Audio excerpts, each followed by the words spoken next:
সাভারে বন্ধ হয়নি মৎস্য ও প্রাণী সম্পদ মন্ত্রণালয়ের কোনো প্রকল্প। ফরিদা আক্তার। সাভার থেকে মোহাম্মদ মুনি মণ্ডল এর পাঠানো ভিডিও চিত্রে দেখুন বিস্তারিত।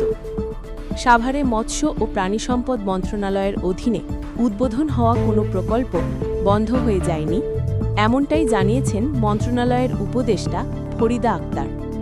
দুপুরে সাভারের মহিষ প্রজনন ও উন্নয়ন খামারে বাংলাদেশ বাফেলো অ্যাসোসিয়েশনের উদ্যোগে আয়োজিত বৈজ্ঞানিক সম্মেলনে যোগ দিয়ে তিনি এই মন্তব্য করেন। ফরিদা আক্তার বলেন, সারা দেশে মহিষ প্রজনন বৃদ্ধির নানা উদ্যোগ নিয়েছে সরকার।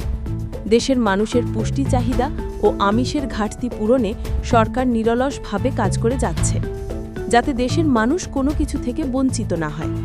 পরে তিনি কেন্দ্রীয় গ্রো প্রজনন দুগ্ধ খামারে কেন্দ্রীয় কৃত্রিম প্রজনন ল্যাবরেটরি উদ্বোধন করেন।